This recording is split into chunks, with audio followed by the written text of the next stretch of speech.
صوم کی عبادت کی خصوصیت کیا ہے؟ یا ایھا الذین آمنوا کتب علیکم الصیام کما کتب علی الذین من قبلکم لعلکم تتقون، اے ایمان والو تم پر بھی روزہ فرض کیا گیا ہے جیسے کہ تم سے پہلے لوگوں پر کیا گیا تھا تاکہ تمہارے اندر تقویٰ پیدا ہو۔ تقویٰ کسے کہتے ہیں؟ لفظی معنی ہے بچنا، گناہ سے بچنا، حرام کام سے بچنا، حرام چیز کھانے سے بچنا، حرام خوری سے بچنا، حرام کاری سے بچنا، یہ بچنا۔ وقا یقی کے معنی ہے بچانا، وقینا عذاب النار، ہم دعا مانگتے ہیں اے اللہ ہمیں آگ کے عذاب سے بچا لے۔ تو وقا یقی بچانا، اتقا یتقی بچنا، خود بچنا، تاکہ تم بچ سکو، تمہارے اندر تقویٰ پیدا ہو جائے، تم اللہ کی نافرمانی سے بچو، گناہوں کے ارتکاب سے بچو، حرام خوری سے بچو، اس لیے تمہارے اوپر روزہ فرض کیا گیا۔ اب اس کی حکمت کو سمجھیے، دیکھیے ایک ہے ہماری خودی، ہماری انا۔ جب میں کہتا ہوں میں، تو میں سے مراد کیا ہے؟ یہ ہاتھ میرا ہے، یہ پاؤں میرے ہیں، یہ آنکھیں میری ہیں، یہ سر میرا ہے، یہ جسم، میں کون ہوں؟ میں کی حقیقت ذرا مختلف ہے، انا، خودی، سیلف۔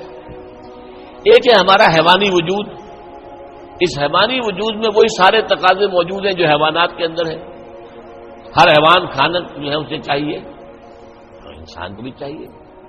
ہر حیوان میں نسل کشی کے لیے شہوت کا مادہ ہے، ہمارے اندر بھی ہے۔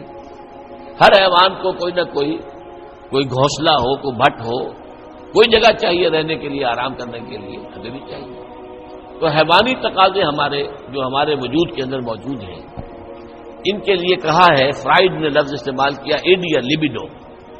یہ ایڈیا لبیڈو بہت منہ زور ہے، بھوک لگتی ہے تو انسان کہتا ہے کچھ بھی ملے کھانے کو، حلال ملے حرام ملے کھاؤ۔ شہوت کا جذبہ جب جاگ اٹھتا ہے، برانگیختہ ہو جاتا ہے، تو پھر وہ تو چاہتا ہے تسکین ہونی چاہیے میری شہوت کی، جائز ناجائز، حلال حرام، صحیح غلط سب چھوڑو اس کو۔ اس کے لیے کنٹرول پیدا کرنا، ضبط نفس، کہ آپ اپنے نفس پر کنٹرول کر سکیں، نفس آپ پر حاوی نہ ہو جائے، جو اس کا حکم دے، جو بھی وہ حکم دے آپ اس کی پیروی کریں، نہیں، نفس کو اپنے قابو میں رکھیں، اپنی مرضی کے مطابق اسے چلائیں۔ اس کی مثال ایسے ہی ہے کہ جیسے ایک گھوڑا ہے اور ایک سوار ہے اس پر۔ اب اگر گھوڑا منہ زور ہے، طاقتور ہے، اور سوار بیچارہ کمزور ہے تو کیا ہوگا؟ گھوڑا کہیں پٹک دے گا اس کو، کہیں کسی کھائی میں پھینکے گا یا کچھ اور کرے گا۔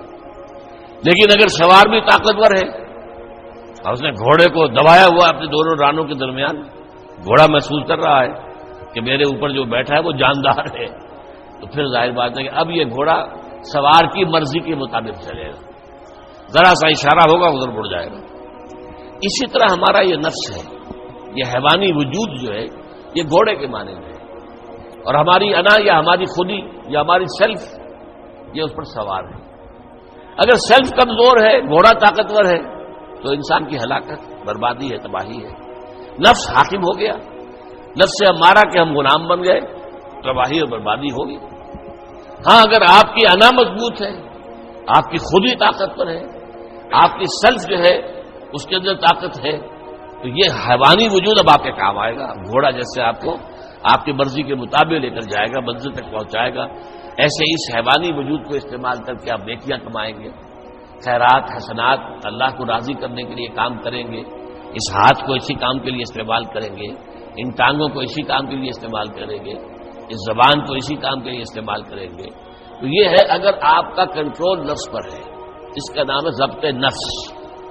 اور یہاں میں تھوڑا سا اشارہ کر دوں کہ ایک اور نفس بھی آتا ہے، نفس کشی، نفس کو مار دینا۔ انگریزی میں اس کے لیے لفظ ہے سیلف اینیہیلیشن۔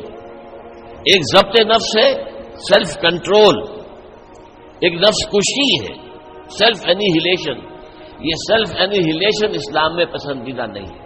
نفس کو کچلو مت، گھوڑے کو مارو نہیں، یہ تو کام کی شے ہے، بس گھوڑے پر قوت حاصل کرو، گھوڑے کو اپنے کنٹرول میں رکھو، ورنہ نفس کا بھی حق ہے۔ گھوڑے کو بھی دانا پانی ڈالتے ہو کہ نہیں؟ تمہارے نفس کا بھی حق ہے۔ وَإِنَّ لِلنَّفْسِ عَلَيْكَ حَقًّا وَإِنَّ لِزَوْجِكَ عَلَيْكَ حَقًّا وَإِنَّ لِزَوْرِكَ عَلَيْكَ حَقًّا۔ تم پر تمہارے اپنے نفس کا بھی حق ہے، تم پر تمہاری بیوی کا بھی حق ہے، تم پر تمہارے جو ملنے کے لیے لوگ آئیں، ملاقاتی ہوں، زیارت کرنے کا، ان کا بھی حق ہے۔ اس نفس کا بھی حق ہے اس نفس کا بھی حق اسے ادا کرو، لیکن حلال، حرام نہیں۔ یہ حرام اور حلال کے فرق کے لیے ضبط کی ضرورت ہے، کنٹرول کر سکتے۔ اس کنٹرول کے لیے روزے کی ایک مشقت کہہ لیں یا مشق کہہ لیں، یہ مشق ہے کہ آپ نے سال میں یہ 30 دن یا 29 دن میں شدید بھوک کے باوجود حلال چیز بھی نہیں کھائی، کھانا موجود ہے، شدید پیاس ہے۔ فرض کیجئے کہ آپ عین دوپہر میں دفتر سے یا کہیں کالج سے آپ آئے ہیں اور گھر پہنچے ہیں تو شدید پیاس کی وجہ سے، جب وہ موسم آ جائے گا جون کا اور مئی کے روزے جو ہیں تو تب معلوم ہوگا کہ روزہ کہتے کسے ہیں۔ ابھی تو ہم کچھ دنوں سے عادی ہو گئے، سردی میں روزے تھے، روزہ کچھ کہتا ہی نہیں تھا، اب بھی ذرا ہے، کچھ تھوڑا سا رنگ دکھا رہا ہے، لیکن اکتوبر کا مہینہ ہے، اس میں وہ گرمی تو نہیں ہے، لیکن ہو سکتا ہے کہ اس وقت اگر روزہ ہو تو گلے کے اندر کانٹے پڑے ہوئے ہوں گے پیاس کی وجہ سے، اور گھر میں پہنچے تو معلوم ہے پانی موجود ہے، فریج موجود ہے، ٹھنڈا پانی موجود ہے، برفاب اور بھی ڈرنکس موجود ہیں، روح افزا کی بوتل رکھی ہوئی ہے، نہیں پیتے، کیوں؟ اللہ کی اجازت نہیں۔ یہ مشق آپ 30 دن کریں گے تو اس سے توقع ہے کہ آپ کے اندر یہ صلاحیت پیدا ہو جائے کہ بقیہ 11 مہینے حرام تو نہ کھائیں، ایک مہینے حلال بھی نہیں کھایا اللہ کے حکم کی وجہ سے، تو حرام اللہ نے کیا ہے نا، اللہ کا حکم ہے۔ 11 مہینے یہ تقویٰ پیدا ہو جانا چاہیے، یہ طاقت تمہارے اندر پیدا ہونی چاہیے، یہ صلاحیت پیدا ہونی چاہیے کہ حرام میں منہ مت مارو، حرام سے اجتناب کرو۔ یہی وجہ دیکھیے، ذرا کڑوی بات آپ کو سنا رہا ہوں۔ فرض کیجئے ہیں روزے کی حالت میں آپ حرام کام کر رہے ہیں، کھانا تو نہیں کھا رہے، جھوٹ بول رہے ہیں تو حرام کام ہے، سودی کاروبار کر رہے ہیں حرام کام ہے، رشوت لے رہے ہیں یا دے رہے ہیں حرام کام ہے۔ عین روزے میں اگر یہ کام ہو رہا ہے تو پھر یہ روزہ بے معنی ہے، صرف کھانا پینا چھوڑ دیا تم نے، روزہ تو نہیں رکھا، یہ روزہ تو نہیں۔ حضور کی 2 حدیثیں آپ کو سنا رہا ہوں۔ من لم یدع قول الزور والعمل به، جس شخص نے جھوٹ بولنا اور جھوٹ پر عمل کرنا نہیں چھوڑا، فلیس للہ حاجۃ ان یدع طعامہ وشرابہ، تو اللہ کو کوئی ضرورت نہیں ہے کہ وہ کھانا پینا چھوڑ دے۔ جھوٹ بولنا نہیں چھوڑا عین حالت صوم میں، تو یہ صوم نہیں ہے، فاقہ ہے۔ تم نے کھانا پینا چھوڑ دیا، بس روزہ نہیں، نہ اس میں روزے کی حکمت پوری ہوگی، نہ روزے کی غرض و غایت پوری ہوگی، نہ روزے کی برکات، روزے کے انوار اس سے پیدا ہوں گے، بلکہ بس یہ ہے کہ آپ نے دن بھر میں فاقہ رکھا ہے، اللہ اللہ خیر صلی اللہ۔ اس طرح ایک اور حدیث میں آتا ہے، کم من صائم لیس من صیامہ الا الجوع، کتنے ہی روزہ رکھنے والے ایسے ہیں جنہیں اپنے روزے سے سوائے بھوک کے اور کچھ حاصل نہیں، بھوکا رہا بس، منہ بند کیے رکھا، باقی روزہ نہیں تھا وہ۔ جب اہم روزے کی حالت میں جھوٹ بول رہا ہے یا جھوٹے عمل کے اوپر، جھوٹے کاروبار پر عمل کر رہا ہے تو یہ روزہ نہیں ہے۔